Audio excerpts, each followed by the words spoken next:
So, folk, recently it occurred to me that most people, most folk, when it comes to the Bible, they don't realize it's real. For instance, most of y'all probably think, like the way I used to as an atheist, that it's all just fairy tales, right? It's all just made up stories, or like kind of like the boogeyman. It's in some form or way made up to help get kids on the right path, right? It occurred to me that most of y'all think that way. I mean, I used to think that way, so I get it. But I was like 23 when I realized, start put things together, that God is real. And the thing is, I hear this from folk who are older than me, people who should have put two together long before I did, or the folk who are supposed to be more wise than I am, more knowledgeable, more experienced, and they think these things are a story still, like the way I used to still. And so I thought I should talk about this. I should give some facts, bring some facts, say some light in the situation, so y'all can see the Bible is more than just a fairy tale. Y'all can see it for what it really is, and let it blow your mind each time you open it up. I mean, it's a supernatural book, and it's capable of supernatural things. That should instill a sense of wonder in you. And if I can manage to do that, then I manage to do what I'm supposed to. So I hope y'all lend me your ears real quick and hear me out. So I just want to get to the bottom of it. Why the Bible isn't as more than just stories. First of all, it's historical fact. Jesus literally existed. Jesus historically existed. You can argue that the miracles are all exaggerated all you want, but the fact that he historically existed establishes the fact that there is still a modicum of truth to the whole situation. Now let's dig it a little deeper. When the Bible is talking, it's not talking about the land of Oz or fucking Hogwarts. You know what I'm saying? No, it's talking about Bathsheba, Egypt, Israel. It's naming places that still exist to this day, like the Tigris River. It's naming people that were historically documented, like Pontius Pilate, the man who crucified Jesus. Okay, those are actual historical events that happened. The Moses going to Israel or to Egypt to free the slaves, the Hebrew slaves, and bring them to Israel. That historically happened. So how much of this is stories? Now, did David really kill Goliath? Did the flood really happen? Did Jesus really come back from the dead? I mean, at this point, it's just a matter of people denying. These are things that have been documented. And the thing is, there's no. And you also have people like me, modern day times. Like it's not just antiquated things in the past. No, because people like me, I'm a former atheist. The only reason I believed was because I had a direct, miraculous encounter with the supernatural, and it name dropped Jesus Christ. It didn't name drop Muhammad, Buddha. I was actually practicing Buddhism at the time, and I had a lot of Satanist friends. You know what I'm saying? And so I have no reason why I'm bringing Jesus. In fact, I need y'all to think about that for a minute. Why Jesus all people? I mean, if you think about it, as an atheist, I would always say great, extraordinary claims require extraordinary evidence. Extraordinary evidence, right? Well, a form of extraordinary evidence for an extraordinary claim like God exists is something like a miracle that only a God could conduct. And the thing is, we automatically we take that out the picture. Like, no, those things shouldn't even be possible in the first place. So we kind of try to cut God off the feet. We kind of try to cut him off at his feet, so he doesn't, you know what I'm saying. So, and I'm starting to realize most of the issues people have with God, it's not because it doesn't make sense. No, it's because emotionally people within themselves are struggling with something. They're struggling with something. Maybe it's their ego. Some people just don't want to admit they're wrong. You know what I'm saying? Most people that have a lot of people looking up to them, they have a Messiah complex. And if someone like Jesus, the true Messiah, comes around, it steers their spotlight, it's gonna make them feel bad. A lot of people are operating like this in this world. And I mean, that's why it's called selling your soul, and that's why it's such a problem. That's why God calls it a problem, because people are finding ways to directly go against his will and trying to play ignorant about it. Yeah, but let's get into more facts, right? Because this thing historically happened. Pontius Pilate, for example, was documented by not just Christians, It was documented by the same folk who crucified Jesus, the Greeks, the Pharisees at the time. In fact, there's a Jewish historian called Josephus who wasn't even Christian, and he documented the whole situation. So we got multiple forms of documentation that aren't even Christian, aren't even biblical at its source. And so we have things that corroborate with the Bible, that prove that the Bible actually happened, that aren't written in the Bible. So you're still saying the Bible is nothing but fairy tales right now. I'm gonna tell you right now, I think you're mentally inept, man. I think either you're intellectually dishonest or you're mentally inept. Something is wrong with you, dog, and maybe you shouldn't be trying to influence anybody. If you do, Lord have mercy. Lord have mercy. But yeah, we can get into more facts. Another thought that just occurred to me is that if everything in the Bible is true, like I already believe it's true, but people who don't believe it's true, if everything in the Bible is true, what would that mean? What would that mean for what you got to believe in now? You know what I'm saying? And in psychology, there's something they call cognitive dissonance. And cognitive dissonance is when you reject a belief that threatens your own belief. So I hope people aren't just ignoring, reading the Bible and just rejecting it because it threatens their own belief. Because the truth is, if the flood really happened, if Jesus really rose from the dead, if all this really happened, there were real giants. The world we live in, the world as we know it, is completely different than how we really see it for what it is. You know what I'm saying? We don't really see it for what it is if we don't appreciate what exactly we're in. And I think it scares a lot of people to know that God flaws people. Like no amount of self-righteous arguments is ever gonna stop God from calling us, be able to flood us if He wanted to, and He wouldn't be wrong for it. See, one thing people used to argue: if God is real, He must be evil. If He sees all the evil going on, then I realized, hey, there's a flood. There's a flood. There was evil. He did a flood, got rid of the evil, and we're still complaining about it. He created a hell. Matter of fact, He said, let's make a hell for y'all. Instead of me actively going real time punishing every bad deed, we can wait till the whole thing's over and we can balance it out then. Since He's God, He can do that. And people want to argue that He's evil, or that either He's evil if He sees everything, or He's not powerful if He sees everything because He doesn't do anything about it. But I mean, like I said, if God has flooded the earth, if He has actually dropped fire on Sodom and Gomorrah, if there is a hell, bro, He has actually done more for evil than anybody will ever have or be able to. So yeah, that's a bad argument. See, as an atheist, I used to believe religious folk were brainwashed. See, we have a term called indoctrinated. Like, people, you were indoctrinated. The only reason you believe because you were brainwashed, you was raised in that area, because it's like a nature versus nurture thing. Like, either you're a product of your environment or you're a product of the people who raised you. And so I would argue that. So don't get me wrong. I know what it's like to be an atheist. I just hope y'all would take that as a red flag and know that you're like, man, maybe being atheist, I'm seeing the signs. Being atheist, being not believing in God is wrong. There's a former atheist, hardcore former atheist. He had asked all the questions I did, and now he has answers for him. And you should see the red flags by now that your belief system is wrong. If there's a former atheist, I'm not like a fake atheist either. Like one thing we used to argue is that atheism is not a religion. But every time I tell an atheist, I used to be an atheist, they get religious on me. Like I couldn't have been an atheist. I couldn't have been at least a good enough atheist. You know what I'm saying? But then I started explaining. The religious figures of our belief, the atheist belief system, like the people we like or the people we listen to, like Richard Dawkins, Sam Harris. You know what I'm saying? I know my atheism, and it occurred to me, atheism really is just another religion. It's just based on trolling religion.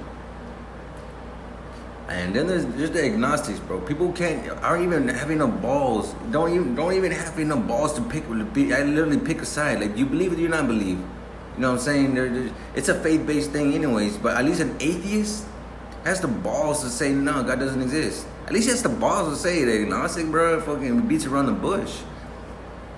No, I mean, so yeah, this message is mainly for people who think they're intellectual and that the Bible just doesn't mix with that. I just want you to know how stupid you look, man. I like you have no idea. Like if like people like me exist walking around and we know this stuff to be true, and you're literally claiming it's not, and you haven't even done your homework, bro, and you're older than me. Like, bro, I want you to understand how stupid you look. Not because, like, out of hate, bro, out of love. Like, please, you gotta be a better example. You have people around you. And, like, every life matters. Like, that's what I believe. Every life matters. And I feel like you're literally, people, like, there's people walking around just wasting it. Wasting the what they could be. And it kind of breaks my heart, you know? But that's neither here nor there. It's not my problem. Not my business. I only care about is people respecting Jesus as God. See, y'all can want. Some people might be tempted to start arguing, "Oh, you're a former atheist." Well, that dude's a former Christian or former this or that.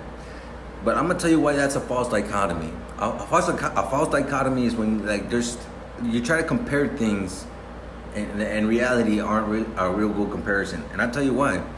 Because being atheist it's not. It's the whole point. The whole goal is not to stay not believing in God. Is the whole truth. The whole point of a real atheist is truth seeking.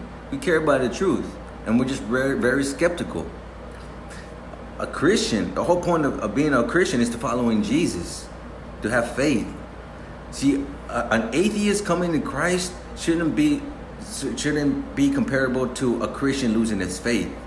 A Christian loses faith just proves what kind of character that person has. In fact, I was atheist, and the fact that God came to me to get me to come to Christ, I mean, it just says that, like, atheists are the best, make good soil for good Christians. I mean, I was good soil for good Christians. I was skeptical of a lot of things, and instead of just like blindly believing things, I wanted to do my homework. I actually read the Bible. I actually studied the things I had questions about.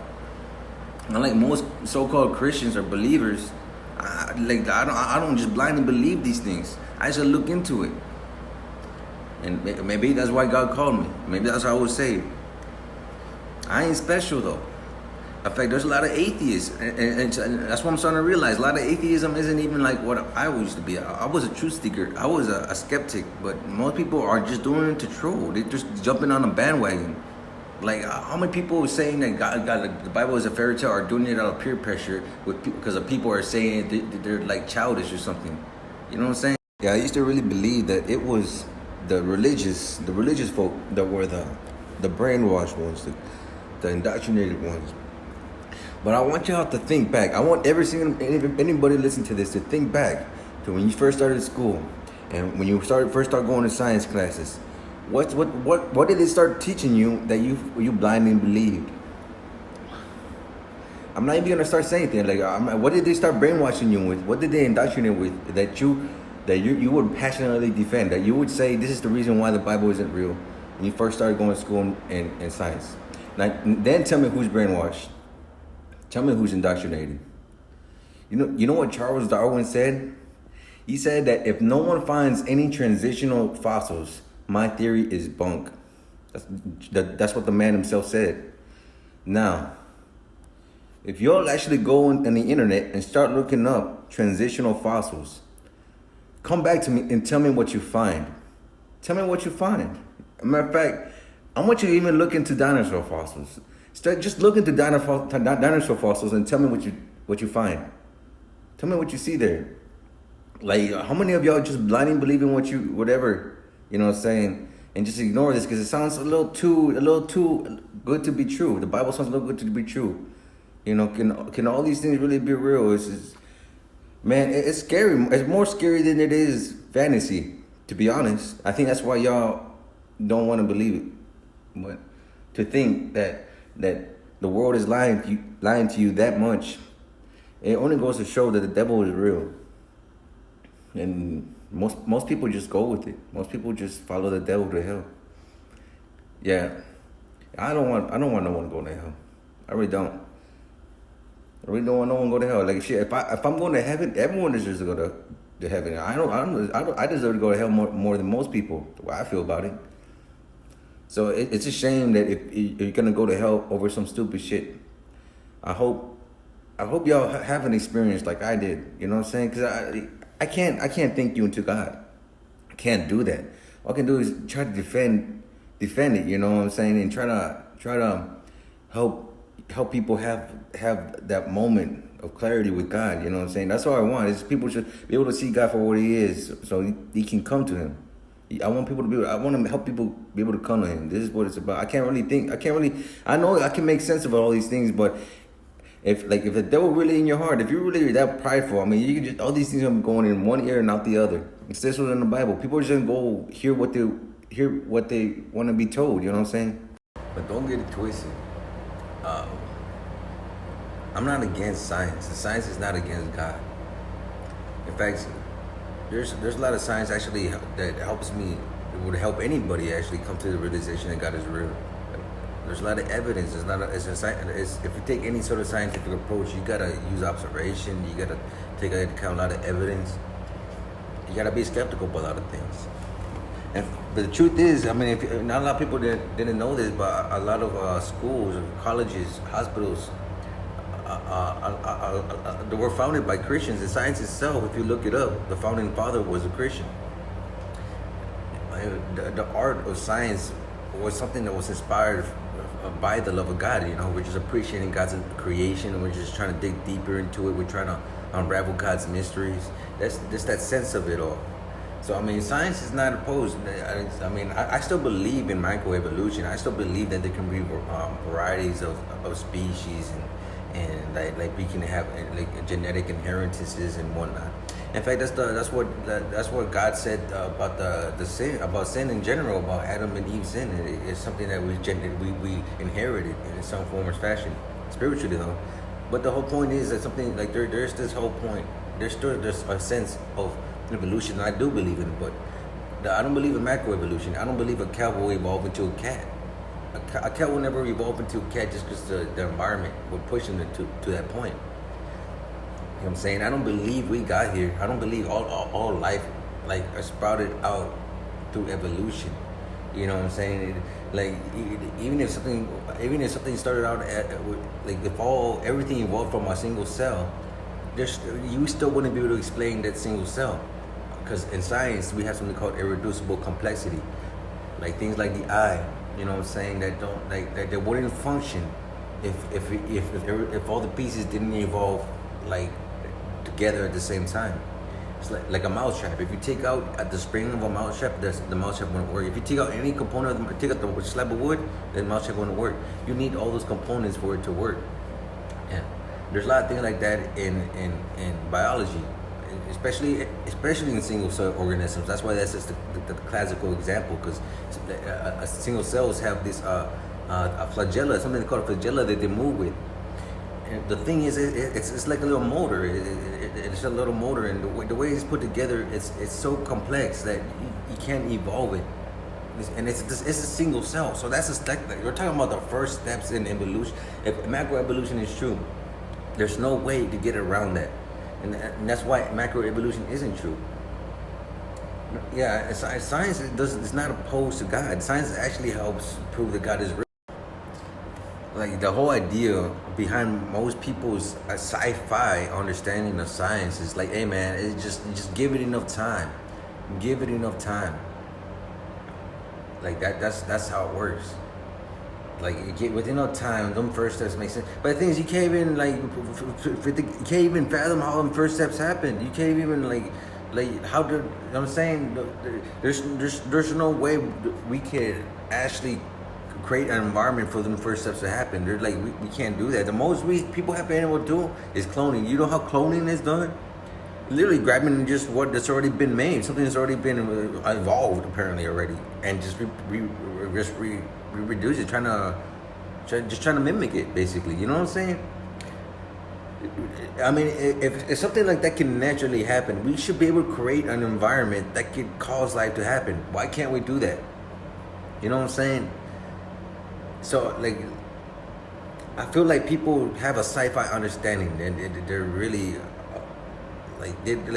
like even the word dimension. People when think about the word dimension, they think of a whole other realms, realities. I mean, when reality, the word dimension is just a measurement. It's just a form of measurement. Length is a dimension. Width is a dimension. Fucking height is dimension. When scientists are talking about extra dimensions, they're not talking about any other type of dimension besides the length, type, width. When talking about time, it's still only it's the same thing. Three dimensions: past, present, and future. And when talking about extra dimensions in space, you're talking about interspatial dimensions. You're talking about superspatial dimensions. Basically, a bigger view or a smaller view. If you the microscopic view of that one dimension, we just split it up again with the same dimensions, though. You know what I'm saying? Or just like a supersized version. And so, I mean, people have a sci-fi, like a fantasy idea of what science is. They have a very sci-fi understanding of what science really is, and I think that's a big problem when it comes to understanding things through science with people who claim to believe in science, when in reality they don't even know what real science is. Like, we can talk about time. Let's talk about time. Give everything enough time. Well, you know, time is a problem too in science. Did you know there's a star called Methuselah that's 14.3 billion years old? 14.3 billion years old. Our universe is only 13.5 billion years old. How is a star older than our universe?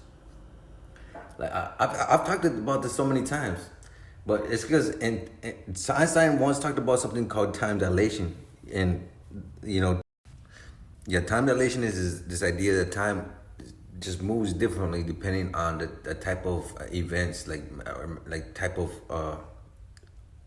anomalies that a certain space might experience. Like if something goes through a dark hole or something around a dark hole, or at the speed of light, you know, it might age differently. Well, and when the Big Bang happened, it was a prime environment for time dilation to happen. But the thing is, science doesn't actually take that. And scientists don't actually take it into account when giving us a model of the universe. They don't actually take that into account.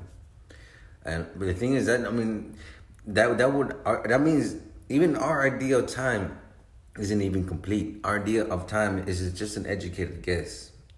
And that's something that scientists don't want to admit. They don't want to admit that. I mean, we can't even understand what energy is. They still don't understand. They still can't explain energy, much less consciousness. They still can't understand that. But they're trying to stick by time, because time is what everyone likes to use. Like, give it enough time, and you know that's how it happens. Like somewhere in the hallways of time, you know, it happened. All you gotta know is believe it happened. Evolution this fucking not God that, not God this, not God that. It was through, you know what I'm saying.